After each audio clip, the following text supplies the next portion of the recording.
கர்த்தராகிய இயேசு கிறிஸ்து நாமத்திலே உங்கள் அனைவருக்கும் வாழ்த்துக்கள். இந்த நாளிலும் ஜீவனுள்ள உயிருள்ள வார்த்தை சங்கீதம் 119 105.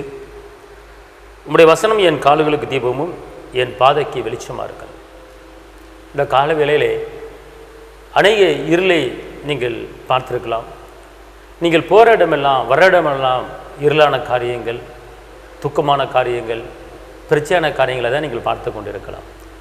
இது எல்லாம் உங்களுக்கு மாற வேண்டும் என்றால், அதாவது உங்களுடைய வசனம் என் கால்களுக்கு தீபமும் பாதைக்கு வெளிச்சமாக இருக்கிறது. நீங்கள் போகிற இடமெல்லாம் வெளிச்சமாக இருக்க வேண்டுமா? நீங்கள் போகிற இடமெல்லாம் இருள் மாதிரி வெளிச்சமாக இருக்க வேண்டுமா?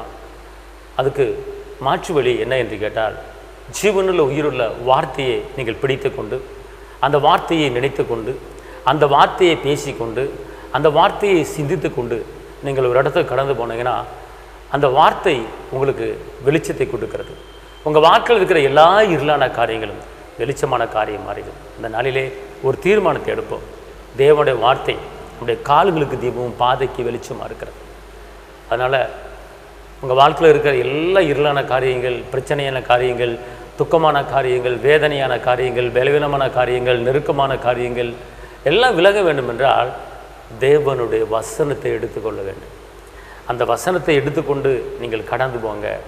எவ்வளோ பெரிய இருளான பிரச்சனைகள் உங்களுக்கு இருந்தாலும் அந்த பிரச்சனைகள் வெளிச்சமாக மாறும், வெற்றியாக மாறும், விடுதலையாக மாறும், சந்தோஷமாக மாறும், சமாதானமாக மாறும்.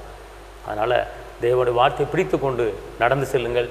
என்ன, அது சுரலை போல பிரகாசிக்கிற ஜீவ ஒளியான இந்த ஜீவனுள்ள வார்த்தையை பிடித்து கொள்ளுங்கள். இந்த வார்த்தையை பேசுங்க.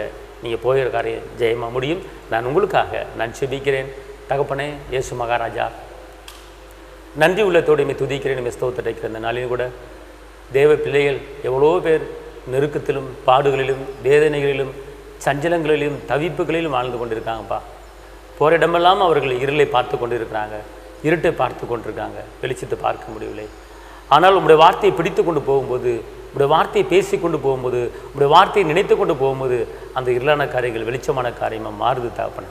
இந்த நாளிலும் கூட எத்தனையோ பேர் கஷ்டத்தில் வேதனையில் நெருக்கல் வாழ்ந்து கொண்டு இருக்காங்க. அவங்களுக்கு இன்றைக்கி ஒரு வெளிச்சத்தை தாங்க, இன்றைக்கி ஒரு மீட்பை தாங்க, விடுதலை தாங்க, போகிற இடத்துல இன்றைக்கி ஜெயத்தை தாங்க.